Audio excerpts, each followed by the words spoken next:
Good morning, everyone. Welcome to the regularly scheduled meeting of the Board of Public Works for today, Wednesday, February 15th, 2017. Commissioner James, Davis, and Jacinto are present. President James, we have a quorum. May we start with Bureau introductions, please, starting with Bureau of Street Lighting. Morning. Chris Enriquez, Bureau of Street Lighting. Good morning. Hugh Lee with the Bureau of Street Services. Isang Kim, Bureau of Sanitation. Good morning, Edmund Yu, Bureau of Engineering. Good morning, Frank Rinaldo with the Bureau of Contract Administration. Good morning, Ted Jordan, Public Works General Counsel. Fernando Campos, Executive Officer. President James, we received a speaker card under General Public Comment. We do not have any commentary under the Neighborhood Council Comments section, and we also received speaker cards on all the items for today's agenda. Okay, we'll close the Neighborhood Council category of commentary. Our first item of business, the approval of the meeting minutes from the meeting of Monday, January 30th, 2017. Is there a second to my motion to approve those meeting minutes by Commissioner Davis? Any objection? Without objection, we will approve those meeting minutes. Agenda item number 1, Bureau of Engineering, Council Districts 1 and 15. Authority to increase budget contingency and issue a change order number 1039, Montecito Drive retaining wall replacement and 420 to 438 West 2nd Street unstable cut slope repair project. Mr. Louis from the Bureau of Engineering, but we have a speaker card on number 1 first. Mr. Herman, you have a card on number 1. Mr. Herman, I would just make the request that out of respect for everyone else in the room, that you remove the hood so we can better hear your commentary, sir. You mean my white hoodie? That's my request. That's all you're asking for, the white hoodie? My request is that, my request, I'll do so. out of respect. I'll do so because I believe in America. Go ahead, sir. And thank you, and, sir. And when it comes to the slopes and the failure, Mr. Herman, yes, again, we're not counting on your time. My request remains that you remove any, out of respect for everyone else in the room, the black hood as well that covers your face so that we can better hear your commentary, sir. That's to protect me from the elements of the nature, sir. I'm trying to preserve my skin. Well, you can do whatever you want. I'm just asking you, I'm asking you out of respect for everyone else in the room to do so. It's your choice, but I'm just making the request. I would appreciate some respect as well when you would show up on time and running this meeting at 10 o'clock and at 10:10. Out of respect for everyone else in the room, I would ask that usually I come in late sometimes because that train. I would like to have my general public comment for my just 2 minutes. It's up to you, and I'll make the request out of respect. Give me Miss Penny. Am I beautiful? Thank you, sir. Miss Penny. Am I not beautiful? Go ahead, sir. Isn't the world beautiful when we have to come with our hoods? When we have to come in territory where we have slope failures, like I had at 4200 Verde Street, and I brought in the Federal Highway Administration to solve and resolve the issue time over and over. Why does one constituent have to use such tremendous force by using the tool of his mind to reach out to DOJ back in the day of 2015 when Jose Huizar denied me to remove a K-rail for 15 motherfucking years? My brother died in a goddamn fucking wheelchair because I couldn't take him on the sidewalk through there to the park by Hazard Park. So I know what it's like to lose a friend, a brother, and a member of our society under ADA, section Title II, discrimination, denial. But DOJ put that beautiful wall up there for one reason, to show you folks that it can be done. Stop wasting my sacrifice of time to promote issues under these goddamn replacement of walls, barriers, K-rails. Is it that difficult? How many times did I have to come here and protest for that? It took me many years, and I was denied by Jose Huizar, that racist wetback. And I was denied to live in Boyle Heights by those other fucking wetbacks that kicked me out of my community and said, don't be upset. No, I'm not upset. I was suffering a disability. You think I'm upset? Hell no. 15 years and living in rent control home and got thrown out in the goddamn street like a dog? Woof, woof. Thank you, Mr. Herman. Mr. Louis on number 1.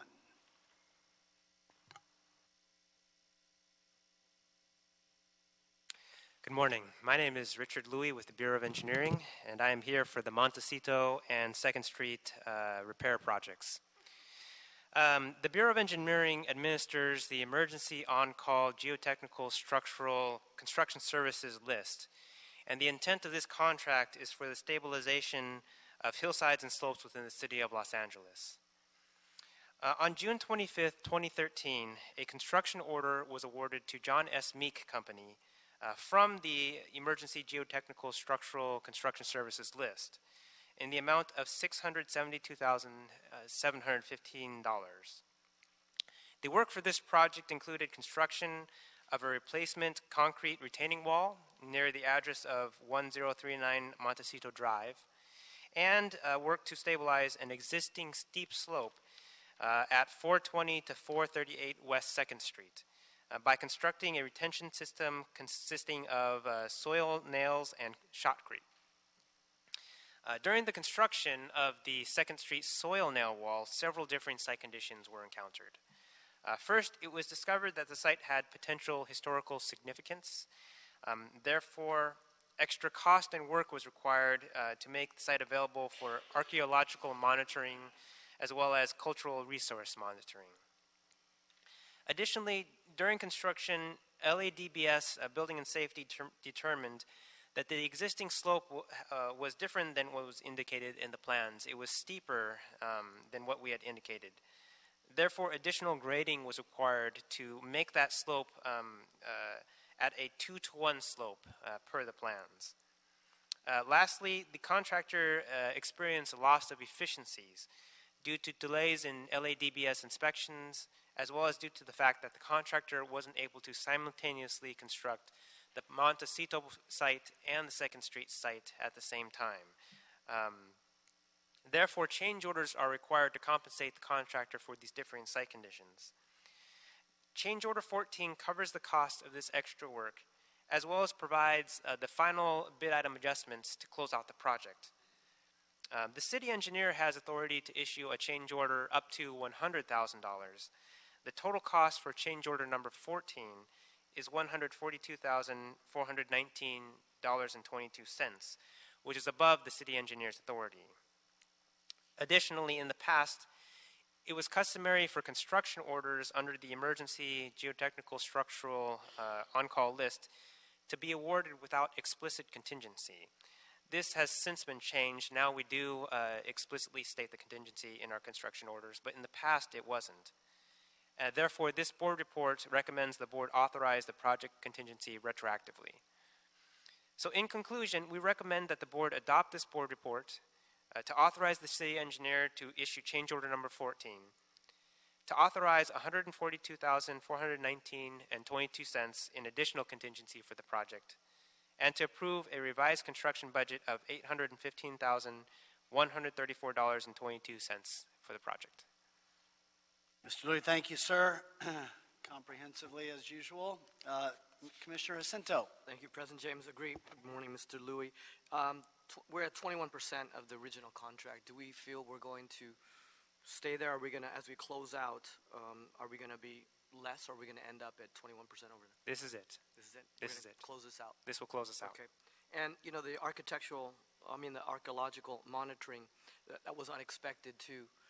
Was there any significant findings in there? Or no significant findings were discovered, no. But we had to enact that scope of work because of the excavation, what it yes. revealed. Yeah, the potential for historical findings was there, so we had to have monitoring in case something could be found, but nothing was found. Thank you, sir. Thank you, Commissioner Jacinto. Any other questions on number 1? Commissioner Jacinto has made a motion that we adopt agenda item number 1, seconded by Commissioner Davis. Any objection? Without objection, we'll adopt agenda item number 1. Any issue sending number 1 forthwith? We'll send number 1 forthwith. Thank you, sir. Good to see you. Agenda item number 2 from the Bureau of Sanitation requested adoption of parameters needed to implement agency wastewater service agreements in fiscal year 2016-17, recommending that the board approve and adopt the following parameters used in charging agencies for sewer service pursuant to the universal terms agreements for service in fiscal year 2016-17, the current year we're in.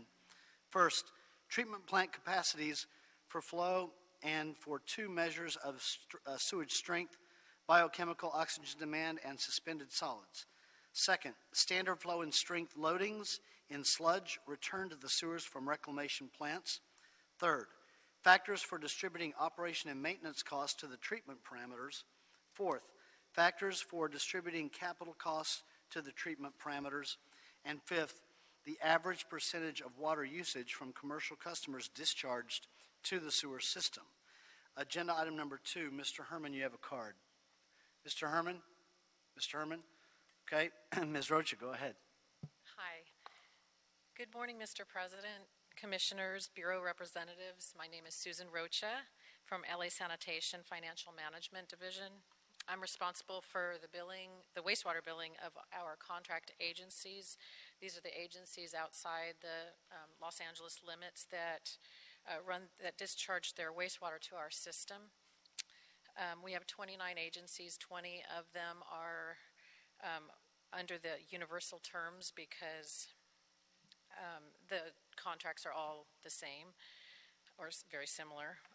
Under the contracts, we bill amalgamated system sewer service charges, which are analogous to our internal sewer service charges, and we bill amalgamated systems sewerage facilities charges, which are analogous to our internal SFCs.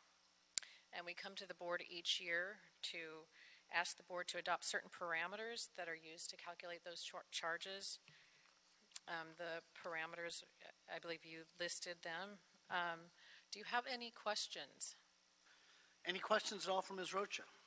Commissioner Davis. So we have 29 agencies overall. Yes. That's out of, I guess, the other 88 cities have their own sewer systems, or the other, whatever, 60-something cities in the county.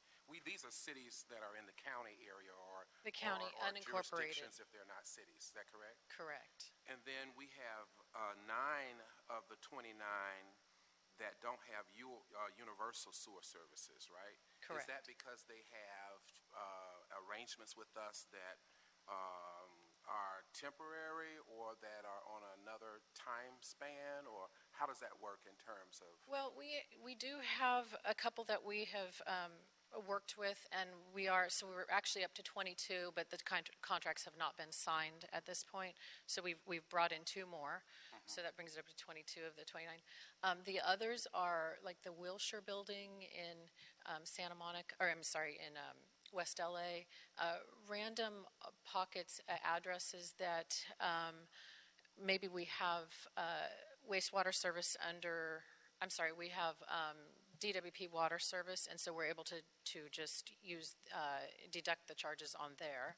So the other government in our region that does this kind of work is the county, is that correct? LA County? Yes. Yes. Okay. I'm just wanting to get up to date in terms of how Sure. how we work. Thank you for that. Sure. Thank you. Any other questions for Ms. Rocha? I don't have any questions for Ms. Rocha. Is there a motion by Commissioner Davis on number 2, seconded by Commissioner Repenning? Any objection? Without objection, we'll adopt agenda item number 2. Any issue sending number 2 forthwith? We'll send number 2 forthwith. Thank you, ma'am. Very good. Thank you.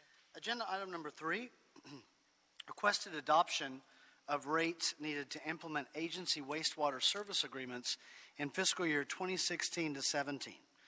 Recommending that the board first approve and forward the report to the City Council with the recommendation that the Council adopt the following rates used for charging agencies for sewer service pursuant to the universal terms agreements for fiscal year 16-17. First, the amalgamated system sewerage system charge, those rates. Secondly, classification of ASSSC, those are what the amalgamated system sewerage system charge, between operation and maintenance and capital, and the amalgamated system sewerage facilities charge rates, as well as capital investment buyout rates.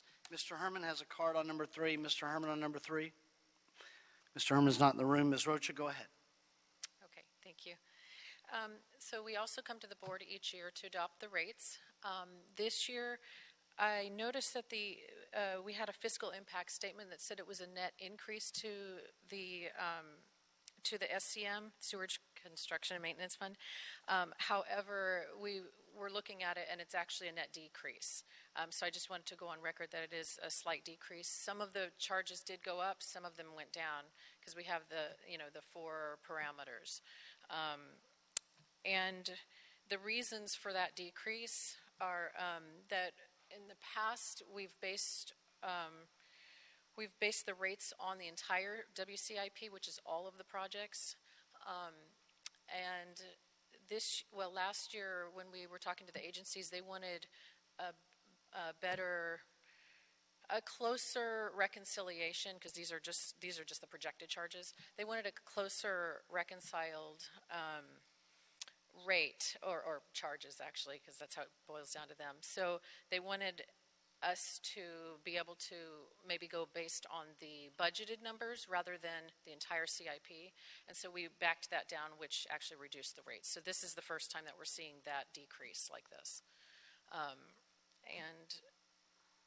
The other reason is because the agency discharges to the system also decreased.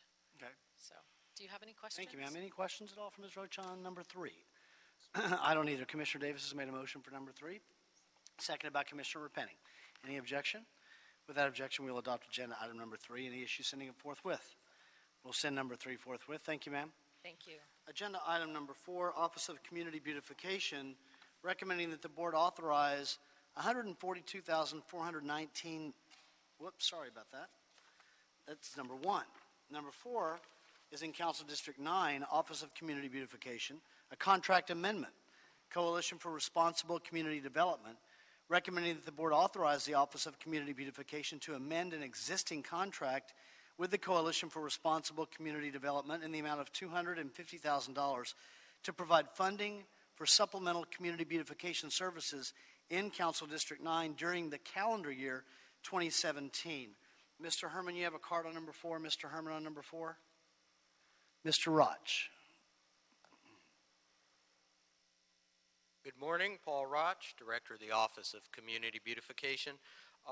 Bringing before you this morning another case where a particular council office has identified some funding and transferred it to the OCB Board of Public Works Contractual Services account for supplemental community beautification services in their particular district.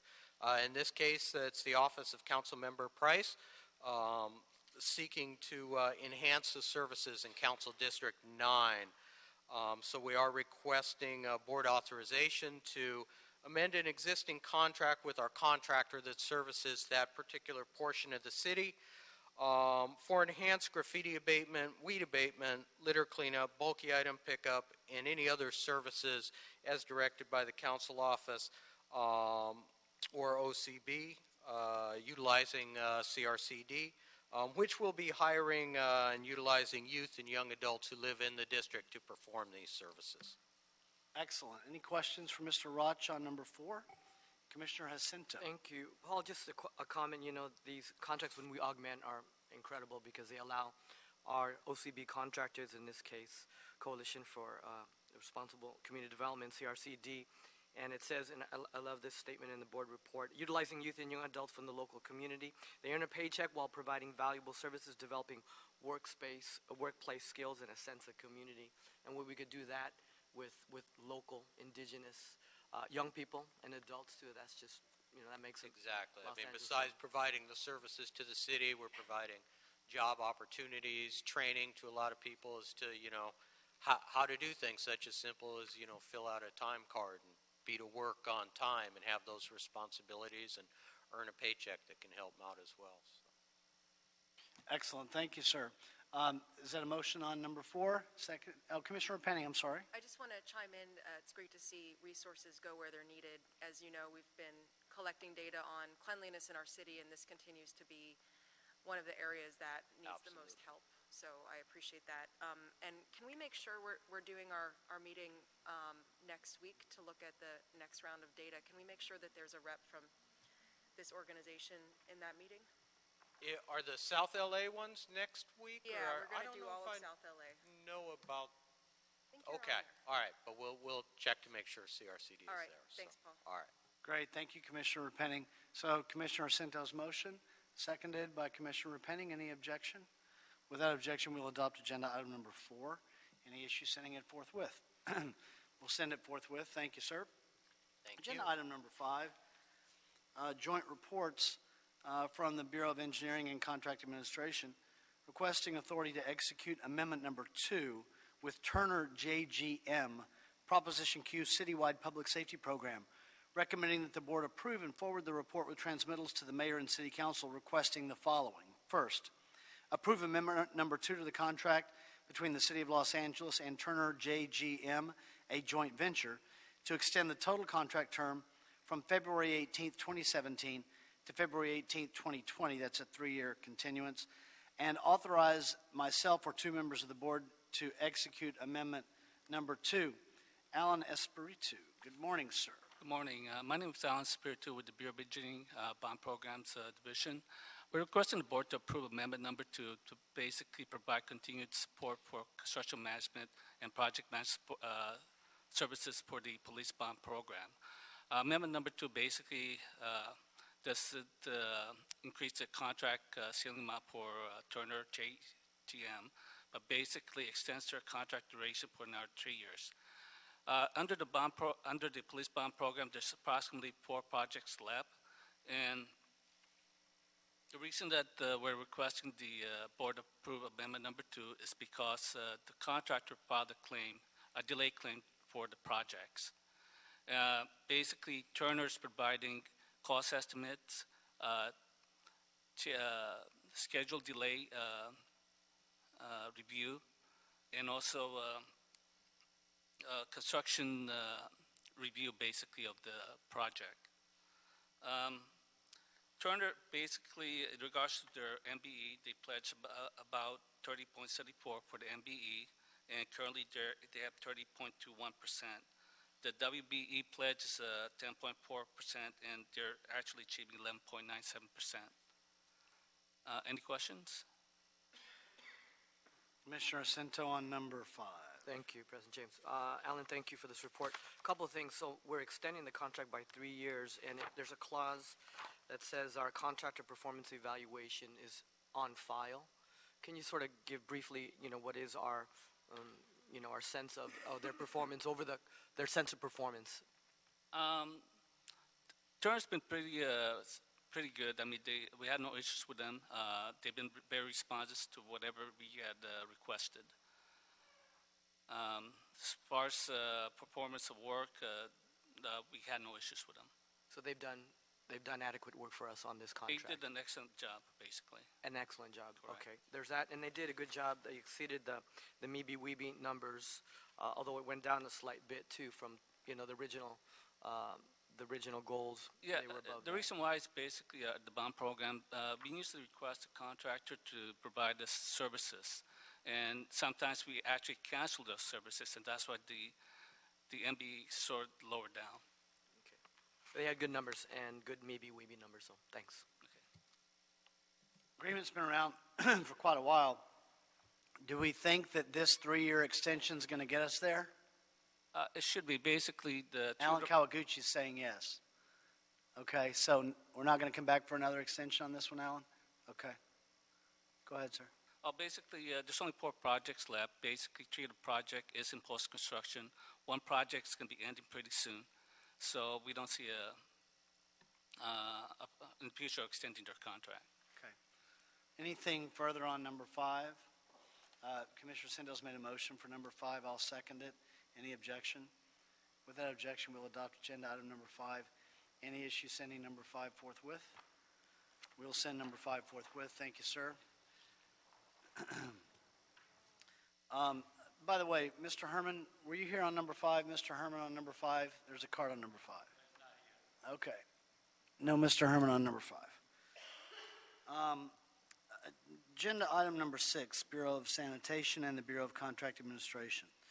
Authority to redistribute a request for proposals and to negotiate a contract for the supply of the automated containers and ancillary services for the container replacement program. Recommending that the board first will authorize the Director of the Bureau of Sanitation to reject all proposals that were submitted on August 13, 2015, to redistribute and re-advertise the transmitted request for proposals for the supply of automated containers and ancillary services for the container replacement program. 3, evaluate the proposals and select the most qualified proposers based on established rating criteria. 4, negotiate a contract with the most responsive proposer. And 5, return to the board for authority to award and execute the contracts. Mr. Herman, it said is not here, but he has a card on number 6. Just pass number 6. Go ahead, Mr. Zari. Good morning, President James, Commissioners, Bureau Representatives, Attorney Jordan, and Mr. Campos. My name is Jonathan Zari, representing LA Sanitation.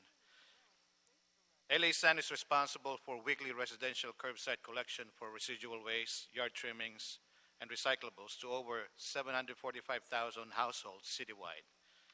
The city provides each household one 60-gallon black, one 90-gallon green, and one 90-gallon blue.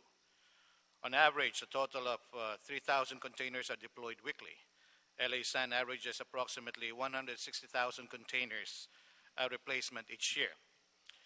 The city's current contract for the supply of automated residential containers and related ancillary services and equipment expired on November 30, 2016. In order to ensure that the uninterrupted supply of automated containers, ancillary services, and equipment starting December 1st of 2016, the board on November 28, 2016 approved the extension of the existing contract for an additional 2 years plus an option to go month to month for a maximum of 12 months until a new contract is executed. On June 15, 2015, the board approved a request for authority to distribute an RFP and to negotiate a contract for the supply of automated containers and ancillary services for the container replacement program.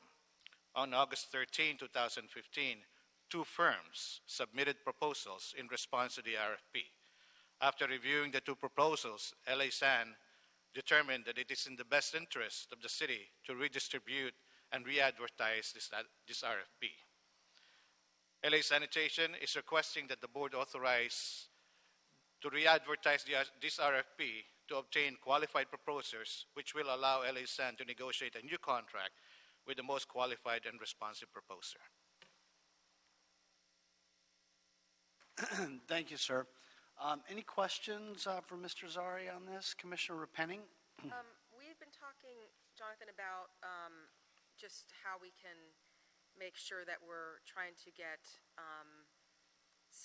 our business inclusion levels up in this RFP, and you guys have been very much engaged on that. Can you share kind of your thoughts? Yes, this RFP, basically there's potential because of the other services that we require as part of this RFP. One of the areas is a new warehouse site in South LA that would basically increase participation of all, MBE, WB, SBE, DBB, and OBE, or those other, businesses as part of the business inclusion program. That's a big part of the initial RFP back in 2001. We had a lot of participation in there. And there's another option that we request here as part of the RFP is inclusion of some smart technologies that would also be a potential for increasing participation. Thank you. Commissioner Rivas. This was, I think I remember previously at another board presentation, this was the contract that we extended with the current supplier? Right? Yes. This is it, right? Uh-huh. Okay. I just want to make sure. Yeah. And then, so you're just releasing the new RFP? Correct. Okay. Thanks. Just want to make sure that. Everybody squared away? Anything further? All right, well, go forth and succeed, sir. Commissioner Repenning, I'll make a motion that we adopt agenda item number 5, seconded by Commissioner Repenning. Any objection? Oh, we're on number 6? Oh, this is number 6. I'm sorry. Thank you, sir. Number 6, seconded by Commissioner Repenning. Any objection?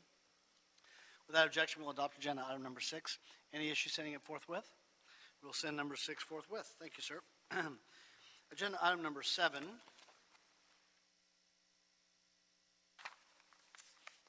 Eventually.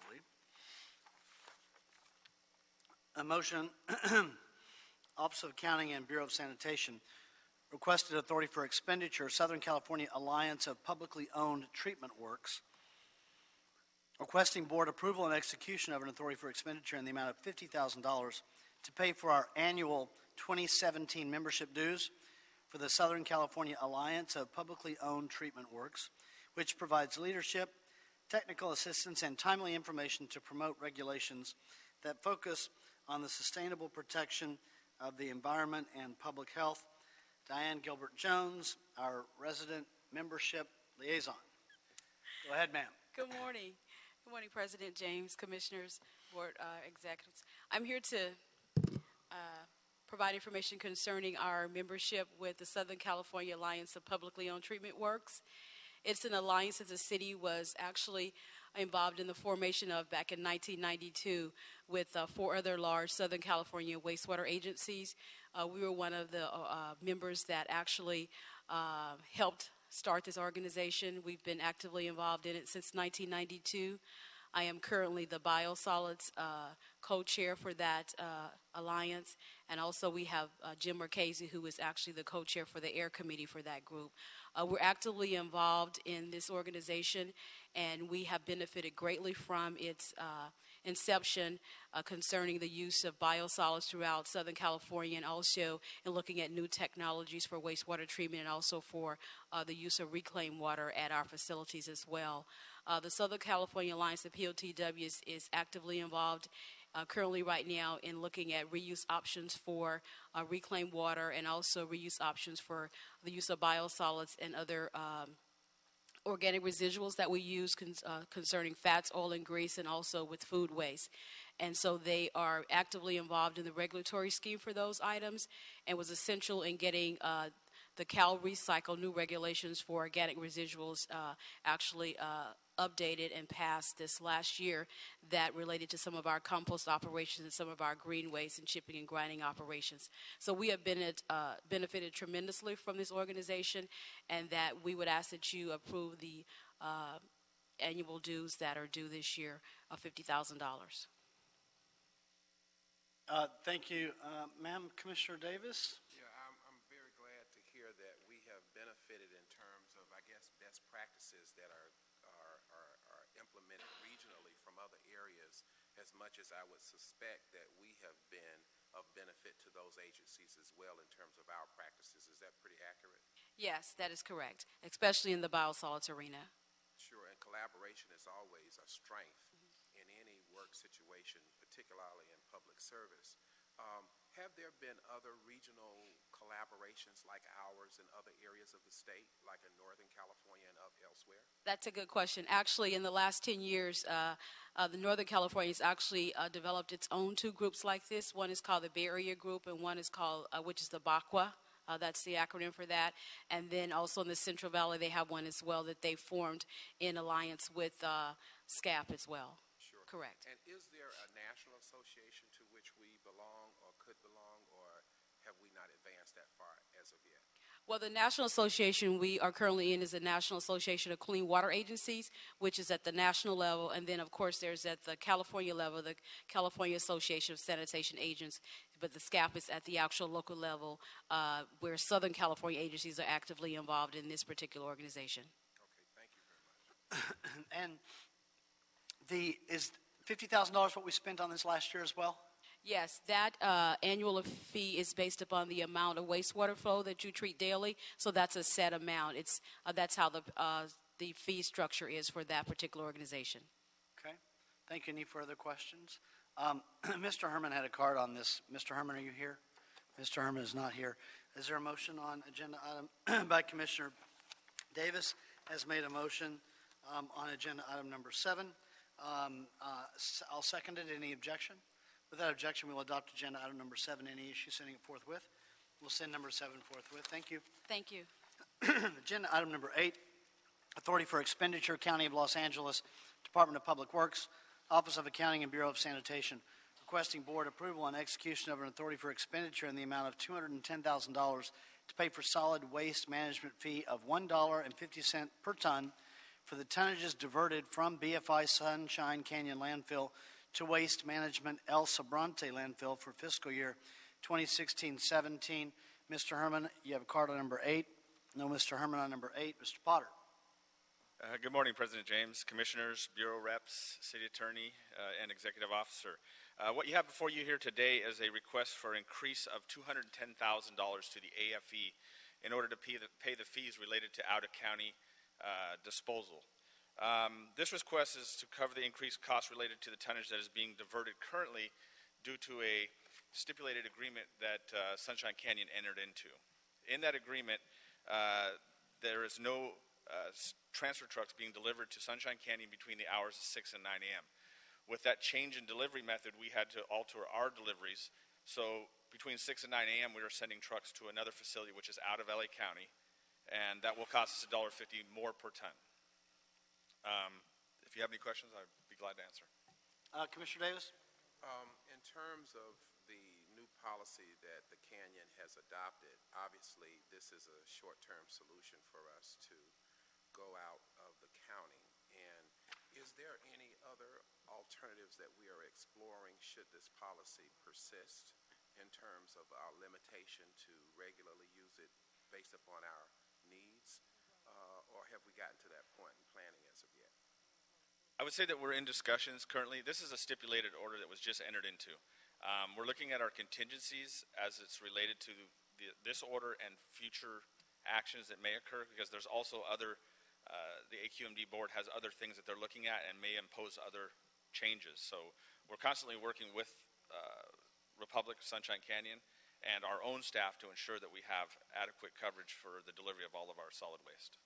Are there some potential solutions that we might be able to implement in the future? And I know you can't just do that before the board without checking with the team, but from your knowledge, are there other alternatives that we might be able to implement in the future should we need to, do you think? Yes, I think that, well, within our program, we're constantly working to reduce, number one, we reduce the amount that goes to a landfill. So that's our ultimate goal. So with our current pilots, we're running some pilots to reduce organics within the system, which would reduce the pressure. So that in itself may also reduce the need to send things out of county, because we would have more capacity at our transfer site, and they wouldn't necessarily have to run out at 6 or 7 in the morning. They could wait till the 9 o'clock time when it's open. So it could reduce our need to use the out-of-county fees. Okay.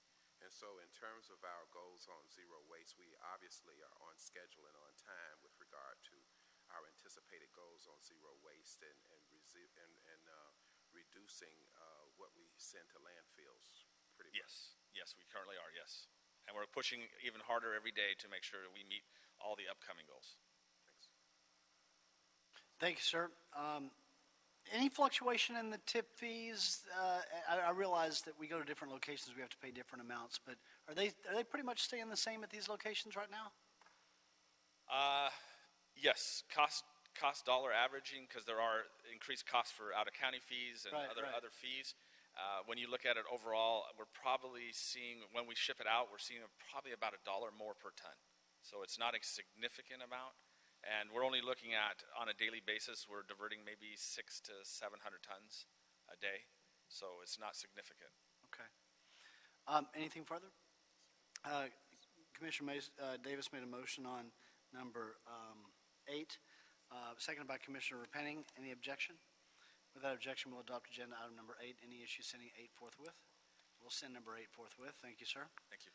Agenda item number 9, authority for expenditure for the State Water Resources Control Board, Offices of Accounting and Bureau of Sanitation, requesting board approval and an execution of an authority for expenditure in the amount of $20,000 to pay for annual waste discharge permit requirements and stormwater permit fees for the Sheldon Arleta Landfill, Bishop Canyon Landfill, Gaffey Street Landfill, Lopez Canyon Landfill, Toyon Canyon Landfill, and Griffith Park Composting Facility.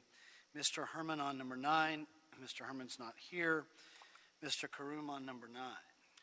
Good morning, everyone on the panel. Earlier this year, we requested $80,000 for the California Board of Regulatory Resources Board annual fees, which is based on calculated risk of contamination of water. So we collected, well, we requested $80,000 based on our last year fees of $78,000, but according to the California Resources Board, the annual risk has increased according to their calculations, so we are requesting another $20,000. Well, and we're covering the Griffith Park composting facility as well, it says here. Yes, sir. Okay. Commissioner Davis? I just wanted some clarification. So, in fact, I understand that the fees have increased, but I wanted to understand the scope of work in which we are expending here. This is for stormwater fees, you said? Correct. Stormwater fees. The prior year to that, fiscal year 14-15, we paid $95,000, and prior to that, it was $85,000. So, based on the state's feeling what our calculated risk is each year, then that will determine the fees for that year. So, is this based upon our usage of a system, or what is it based upon, the fees? Based on our landfill,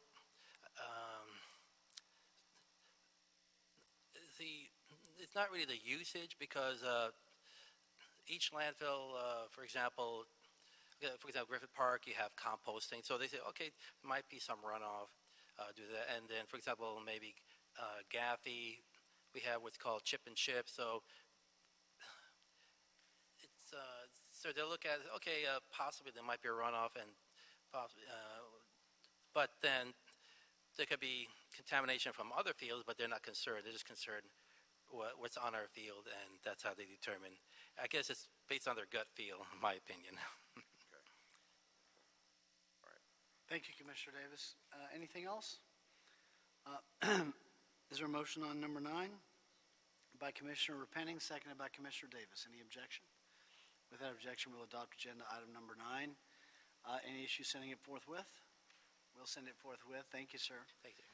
Agenda item number 11, release of a stop notice. Jay's Pipeline Incorporated has transmitted the release of a stop notice in the amount of $230,804.54 for furnishing installation and material for underground utilities in connection with the LAPD Police Academy Replacement Training Facility project. The contractor is Kemp Brothers Construction. Is there a second to my motion that we receive agenda item number 11 forthwith? By Commissioner Rivas. Any objection? Without objection, we will do so. Agenda item number 10. Mr. Herman on number 11, by the way. Mr. Herman on number 11. Not here on number 11. On number 10, requested authorization for the requisition and purchase of the gas chromatograph mass spectrometer for air volatile organic compound system to be procured by the Public Safety Commodity Group of the Department of General Services. Mr. Herman with a card on number 10. Ms. Wang on number 10. Good morning. Morning, President, Commissioners, Bureau Representatives, and Legal Counsel, and everybody. My name is Li Huang from Sanitation. I'm here to request approval for purchasing and replacement equipment at the cost of $130,000. The fund is available from SCM, Capital Equipment Replacement Program.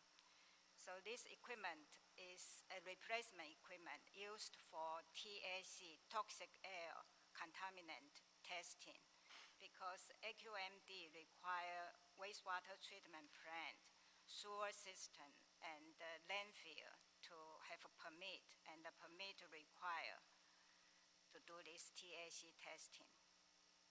So this is a routine equipment. We replace that every 5 years. And the productivity of this equipment is about $115,000 a year. So at the cost of $130,000, so we recover the cost almost in 1 year.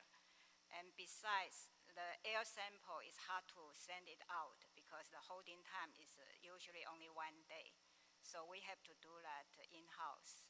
So this is essential equipment for the treatment plant for the sewer systems. Thank you, ma'am. This would, by the way, it's just the nature of the subject matter. I've never seen so many acronyms in one motion in my life, and it's not even the full page. But that said, there's savings here, too, as indicated by the motion of $20,000 per year by not having to outsource the test, correct?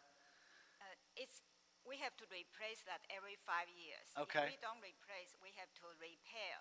And in the meantime, we have to send sample out. That's the outsourcing. So average is about $20,000 a year if we don't replace that in time, in 5 years.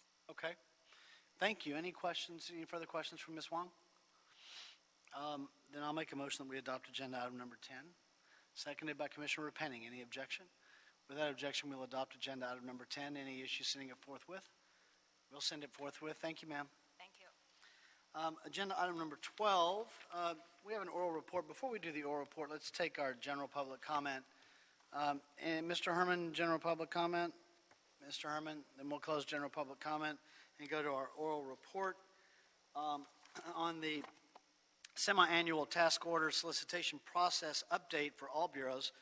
But we have this morning Bureau of Engineering, Mr. Ohanian, Scott Hare, Bureau of Sanitation. Whoever wants to go first, Mr. Ohanian. I saw you first. Go ahead, sir. Good morning. Eddie Ohanian, Bureau of Engineering, Project Award and Control Division. Task order solicitation process update.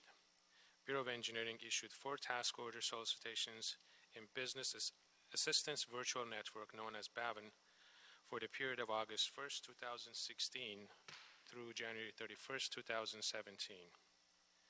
2 were issued on the pre-qualified on-call architectural and related professional services consultant list, and 2 others were issued on the pre-qualified on-call bridge, civil engineering, and other design and support services consultant list. We are currently in the process of developing 2 new personal services lists from which we plan to issue TOSs using BAVN. One is on-call wastewater and environmental engineering consultant list, and the other is pre-qualified on-call geotechnical and environmental consultant services. As far as our experience is concerned, our contract managers reported that the BAVN was very helpful in releasing large files simultaneously, which they previously had difficult time to do that because of the size of the documents. So we had actually easier and better time using BAVN. In addition, Bureau has received a few inquiries from consulting firms wondering why they weren't eligible to submit a proposal, and sub-consultants wondered who they should contact to submit their proposals, and they wanted to participate. However, we had to explain to them that this was meant for pre-qualified consultants on those lists. So going forward, as more lists are developed on BAVN utilizing the TOS enhancement features, the number of TOSs issued on BAVN will increase. That's my report. So I'm speaking a bit anecdotally here, Ed, with my question. And maybe it's premature, but a couple of contractors have mentioned to me, and Commissioner Davis and Repenning may know better because they're working on the ad hoc committee right now, dealing with some of the contractors. But do we have a situation where we've ended up maybe with an unintended consequence of crowding the pool of folks that the contractors have to consider because we've opened this up to a little too much, so that we have people that aren't qualified that shouldn't necessarily be submitting? So we need to tweak that a bit? No, I guess the system does as it intended to work. As the projects are posted, or TOSs are posted on BAVN, it is transparent, and everybody can see them. Public has capability of seeing them. Therefore, some of them did not pay attention to see whether or not these are only for pre-qualified consultant lists. So they were wondering how they can get on the list. then we have to explain to them how the system works. Otherwise, no, it is not really crowded. We only receive a few calls, and these calls may increase as we post more, and I guess the users, those who are in contact with us, they will eventually learn how the system works. The system works pretty well. Okay. And I wanted to ask, too, for just a matter of practice, we designate the criteria we're looking for in every toss. We define the criteria, correct? Yes. Including certification and requirements. So there never is a circumstance when we have people competing that haven't been weeded out according to those certifications and requirements. Isn't that correct? It is correct. The process of developing a list goes through this entire process of reviewing and making sure those certifications are all taken care of. Those are all done, by the way, by Bureau of Contract Administrations. But these circumstances, when people had to call, this was beyond that point. This is when the tosses were already posted and we were asking for proposals. So in that sense, they were requesting how they can go on the list, and we had to explain to them that the process for going on the list has already completed. Do you have any observations about the usage of BAVN in us accomplishing our goal in terms of educating and providing information on TOS that might be of benefit for us in the long run in terms of us reaching out to use BAVN? Have you made any observations about this process? I'm not very familiar from that respect, but because this is a public forum, so people can see anything that is posted there. So I probably have to look into it. I'm not sure whether or not it is available for everybody's, for everybody to come in and post information on that website. At some point, I would be interested in your observation about our usage in terms of if we've been able to gain anything from the experience of utilizing BAVN. I mean, we've said and established that what we are looking for, we designate in our criteria. But I would be interested from a practical point of view, what you observe over time as we do this. Right. This is a new system, so we're still looking to see whether or not there's any unforeseen problems. But so far, we have not seen. Some minor issues were resolved throughout this past 6 months. So we're anticipating that this system should work and serve us pretty well. Great, and I'd be interested in not only challenges and weaknesses, but strengths as well. Of course. Great, thank you. Commissioner Penning? The one feedback I had heard from some of our prime contractors is that now that these are going out, they end up getting contacted by a lot of subs who want to be part of their proposal, and because they don't want to fall out of compliance with our BIP's intention, our BIP's requirement that they show an appropriate level of consideration and engagement for sub-consultants who want to submit to be part of their team, they end up adding a lot of people to their team and just putting in a big team as part of their proposal, rather than appearing to reject people, but that they may not end up actually using some of those people. Right. And so this will, I think, may have the result of, you know, sometimes we hear from our subs on the personal services side, oh, I was put on a team and I was never used. So that's the one thing I would put out there. I'm not saying that, I'm not suggesting that. I just, you know, as things change, they do have sometimes consequences. Of course. Have you heard that? Yes, though we had received some calls, and I guess that's a good thing that it gets the message out and pretty wide and pretty far. So from that sense, it's a good thing. However, because the sub-consultants have to be pre-qualified and also approved and certified through the process, once that process closes, then still consultants can bring in sub-consultants through for approval, but they still have to go through the entire process. So it is not an easy thing for them just to add their names on there. They have to go through contract administration, get all of those approved, and then they can formally add it to their list. And once we get those names, then we can go in the database and make the adjustments. Thank you. Commissioner Davis? I wanted to add, and I think that is right, and what we have not captured in our ad hoc committee meeting was, in fact, what you just discussed. There is some specificity in terms of what we're requiring. And even though the prime contractors just add them, at some point we might need to do some technical assistance and information to them. But the system and its process on its own will filter out those who are eligible and those who are not, because we do specifically identify those who are qualified and certified. So it will bear itself out. We're not just going to accept somebody because they were on the list and they called.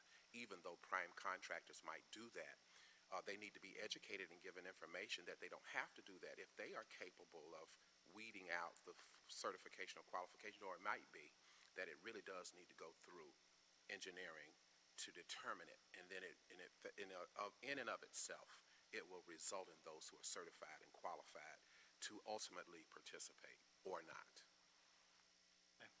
Thank you. Commissioner Jacinto? Thank you. You know, Eddie, along the same lines, there's multiple impacts to this more transparent process and more TOS information on BAVN.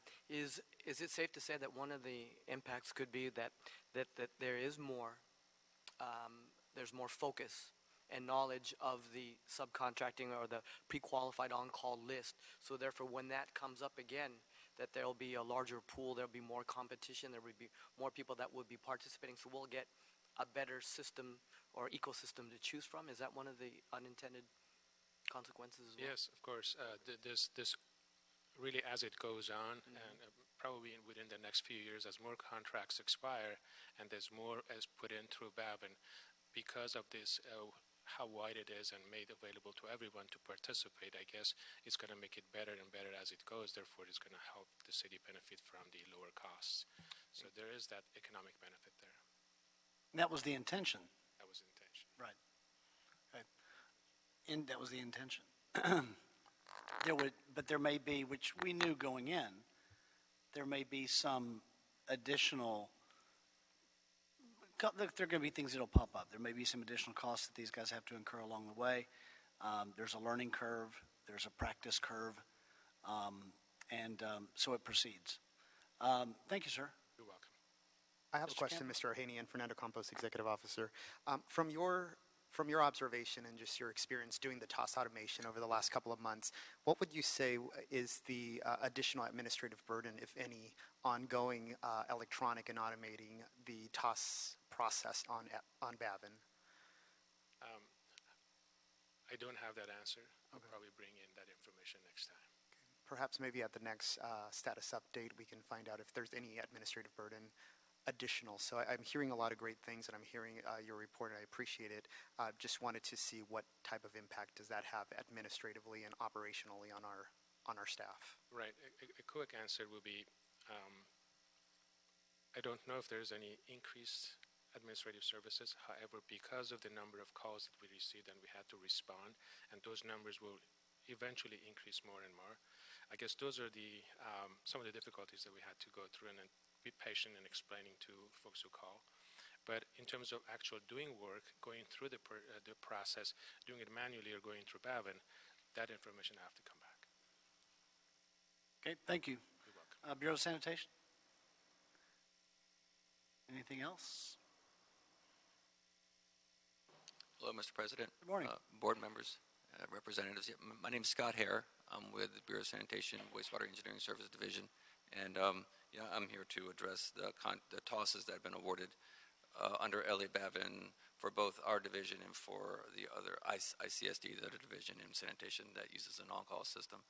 So, and I understand that this is to address, I guess, specific questions that the board has regarding our usage of LA BAVN since the transition. Since then, our division has had 8 TOSs. ICSD has issued 5 TOSs. There have not been any TOSs that have been issued that have not gone through LA BAVN as of yet. As far as all the award information, it is available. It has been made available for all primes to view. I understand that was one of the concerns. I don't know if you have any others, but I was given a list of questions, and we prepared some answers for any possible questions. I don't know if you have the same questions that you were asking. I was trying to listen and follow along. Well, anything that you heard, Mr. Hare, that relates to sanitation that would be germane to the discussion we just had with Mr. O'Honey, and you can certainly share with us. I know that some of the questions asked, has the system been working for us? In general, the system does work for us. It is certainly doing its job. There have been some technical glitches along the way. Most of them have been getting resolved. A few have not yet gotten resolved, but they seem to be getting resolved. The system, compared to the system we used to use, we had our own on-call system where we operated through the Bureau of Sanitation's website, and we coupled that with email solicitations to the 25 consultants that are on our on-call list. The system's a little more rigid. It requires a little more work on our behalf due to some inflexibility, but in general, we are usually able to try to make it work. It's a little bit slower due to the rigidity of the system, and it does require more work on our behalf. It's resulted in a little bit of frustration on the part of the consultants, which they usually air whenever they contact us. And as a result, we do still actually use our original system, so it has resulted in some duplication of effort. They still prefer that we solicit to them through our original system because it works better for them. And also, we solicit through LA Bavin. So that's a little bit of a downside in the additional effort that it's resulted in. But in general, LA Bavin is working. As far as, I know that it was done largely to try to get additional transparency. It does broadcast to a much wider audience, so from that point of view, it does have some benefit. It certainly brought our on-call system, made it more aware to more people.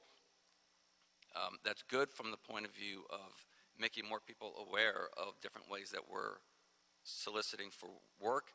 Unfortunately, a lot of them are not aware that currently they are not eligible for the work because it's only eligible to those who have existing and pre-approved on-call contracts. So we have actually gotten some consultants who have submitted proposals only to find out that they weren't eligible. Most call or contact us, and then they find out that way that they're not eligible. So it does offer greater visibility, but there is a small downside to that, and that there causes some confusion. Well, there are some areas that I don't mean to interrupt you, and you keep going, but there are some areas that we all see that we can work to improve. Yes. In general, I think a lot of our issues have been getting addressed, some of them more quickly than others. Hopefully we'll get all of our issues addressed so that the rigidity in the system kind of relaxes up a little bit to give us some more flexibility, because that's, I would guess, one of our biggest problems is that the system lacks flexibility. So the consultants find it frustrating to use in certain aspects. We find it frustrating to use in certain aspects, and hopefully we can work with ConEd and ITA to free up some of those issues and then give us a little more flexibility and make it a little more user-friendly.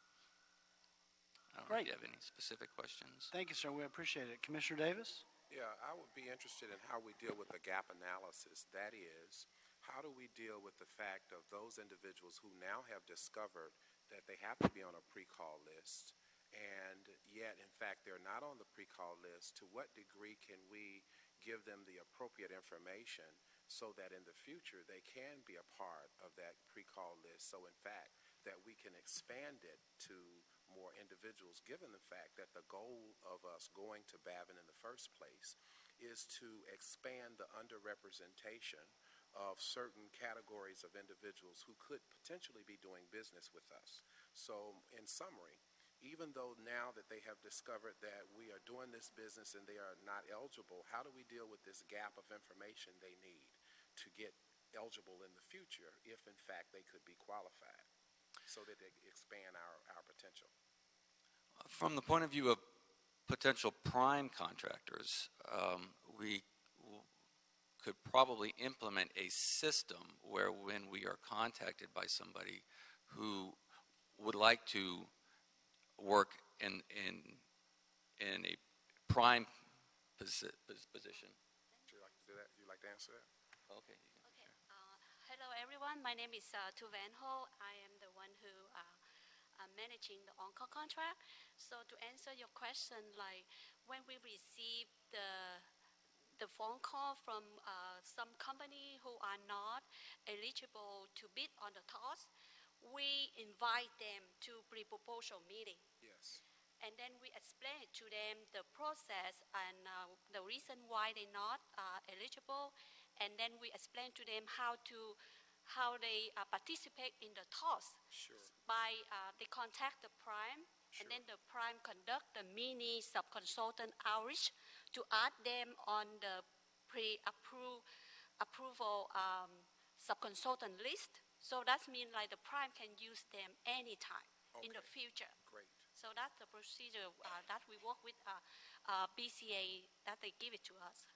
Great, and I think therein lies the opportunity for us to achieve our goal in terms of the effective usage of BAVN, which is, in fact, if we are going to address the underrepresentation, and we do have that in some areas of where people are eligible or could potentially be eligible, and if we are to capture that, then what you're doing is critically important. Not only the fact that they can now serve as subcontractors, but that they get the information for the future so that now we'll begin to have other individuals who can be a part of the TOS in the future because we have given them the appropriate information. And if we are able to continue to do what you're doing, then we stop this cycle of underrepresentation, which is our goal. So I'm very glad to hear that you're doing that, and I know that what you're doing specifically will make a difference in us moving in the right direction to achieve our goal. Yes. Excellent. Thank you. Anything? Thank you, Commissioner Davis. Anything further? Then the oral report will be received. Mr. Campos, have we cleared the desk? You have cleared the desk. Mr. President, if I can just add to that last report on 12, for the Board of Public Works, we do not have any TOSs to report. Also, the Bureau of Contract Administration and Bureau of Street Lighting has reported nothing to report. I did not hear back from the Bureau of Street Services. Okay. Then we'll set them up for the next quarterly update. All right. Thank you, everyone. We are adjourned.